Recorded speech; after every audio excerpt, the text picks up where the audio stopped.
Hello, in this video I'm going to show you how to take a couple images and turn it into a graphic feature that you could use either for print resale or different design elements, different things you might want to do with, whether it be print on demand or different things such as that. So I have these two images and I'm going to do a little bit of modifications with them. Now both of these are from open source image sites that I can use to create different things, whether it be public domain artwork or just Photoshop or photo sites that have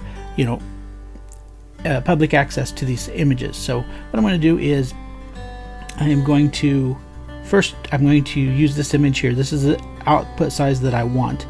I'm going to then first modify the first images of the chrysanthemum.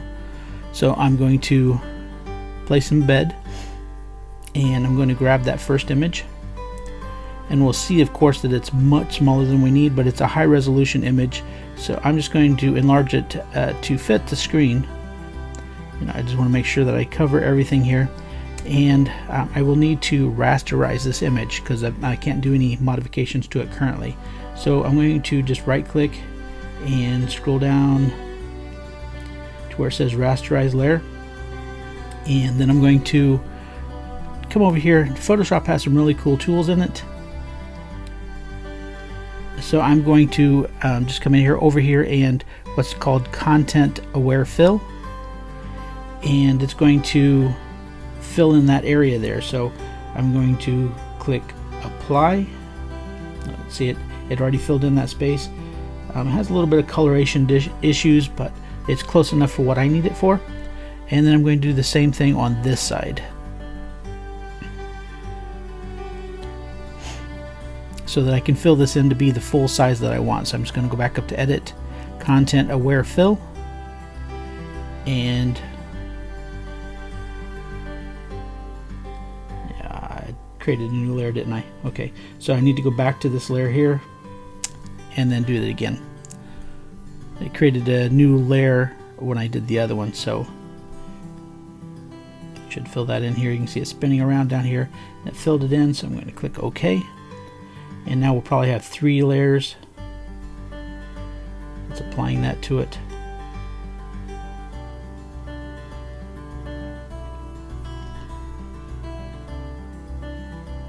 I'm just going to leave that there currently.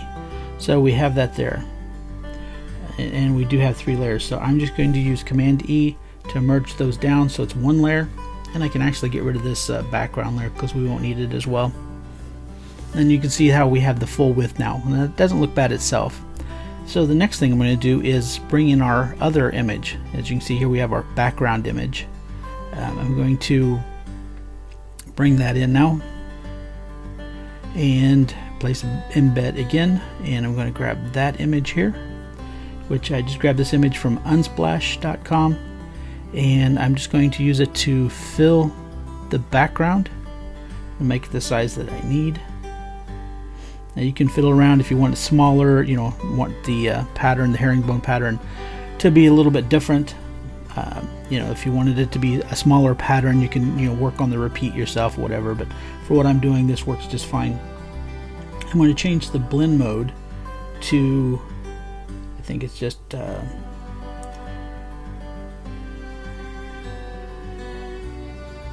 can kind of play with it. You can see the different techniques or the different colors that it makes. I'm going to go with soft light, but I don't want to apply this to over the flowers themselves. So what I'm going to do is I'm just going to turn off that layer for the moment. I'm going to come here, and in Photoshop, the newer versions of Photoshop, we have an object selection tool. So what I'm going to do is I'm just going to drag a marquee around the chrysanthemum,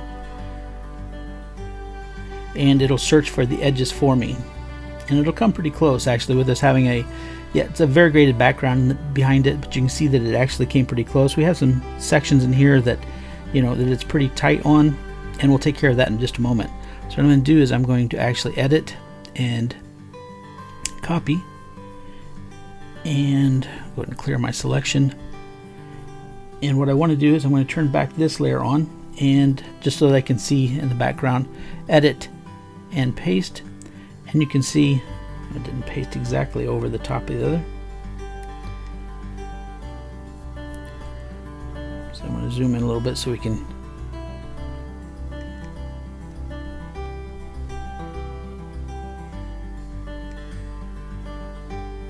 let me try something else here. Let me back up.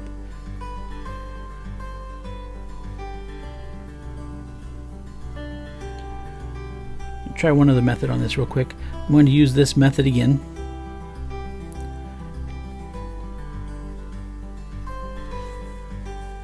Let it.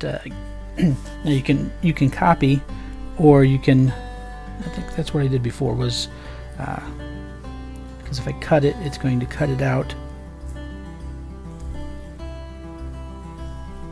which I don't want. So we're just going to go ahead and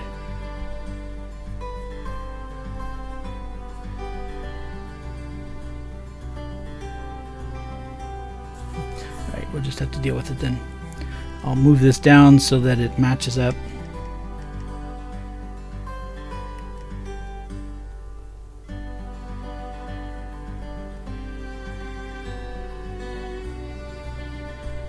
And I'm going to zoom in just a bit to make sure that we're pretty close.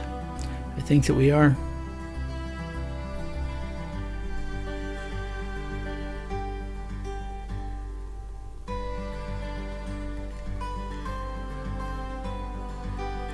I don't think we can get any closer than that.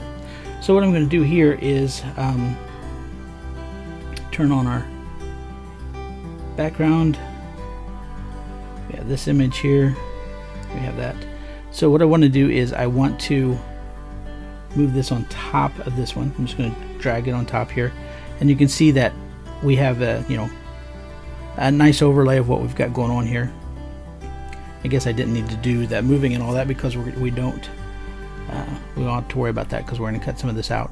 So you can see that we have these solid patterns in here. So what I'm going to do is I'm just going to use the background magic eraser tool. We have this magic eraser here, and I'm going to start with the tolerance at about 25%. And I'm just going to come in here and start deleting some of those areas. I don't want to go too tight on those, but if it starts to get some of the flower like it just did there, we'll come back and get those. So I'm just going to get the bigger edges right at the moment, making sure that we don't get the flower. Yeah, it looks like we still have some like that one there. And we'll just go through and clean these up here. It looks like you can still see some of the other image back there, so we can adjust that as we get a little bit closer here, I think. So now what I'm going to do is I'm going to take that down to about a 15 to see on the tolerance, and we'll just come in and we'll zoom in a little bit more and take those out. So 15 may be not quite enough there, so let's go with 20. Just kind of play with the tolerance till you get the appeal, the look that you want. And see, now we're still getting some of the flower there.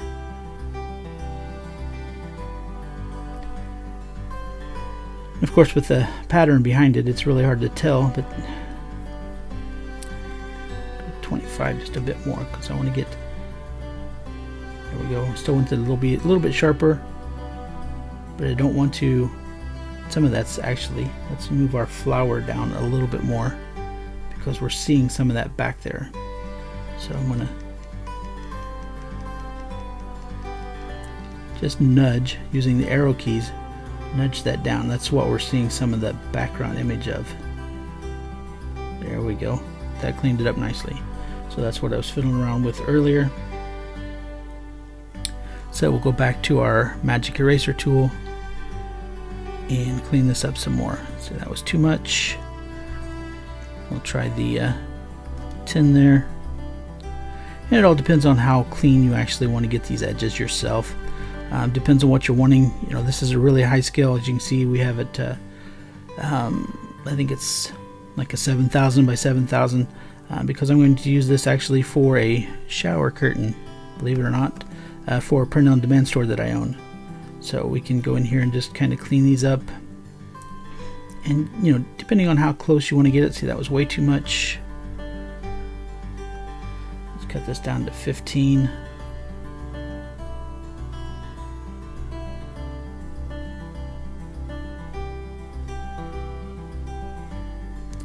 And we can just go through and clean, as I said, continue cleaning until you are satisfied with the results that you want. And just go through here and touch up and modify the tolerance as much as you need to get the results that you want. Overall, I think this is pretty close, you know, because the color is so close, the background color is so close to what the bricks are, the herringbone bricks there in the back, that you really have to look close anyway to see some of that. But I just like cleaning that up some. So as you can see, we've got that done. And let me zoom back out. There's a few more of those that I could get here. Clean those up. So I just want to get some of that brick pattern behind there, the herringbone pattern, to come up. And you can see now that we have our end result just by taking those two images. And then what I can do then, of course, is you know, when I'm done, let me go ahead and place the final image that I have here. I think this was the final image. Let me zoom this up, and you can see here on the display how I would use this image for like a print-on-demand store, where I'm selling like shower curtains and things of that sort. So you can see how cool that really looks, and how nice and easy that is to make a little extra profit on the side. So if you have any questions, don't hesitate to ask me. Visit my website, frankdierdorf.com. Contact me at support@frankdierdorf.com if you had questions, or just comment in the section below. Thanks, and I hope you found this video useful.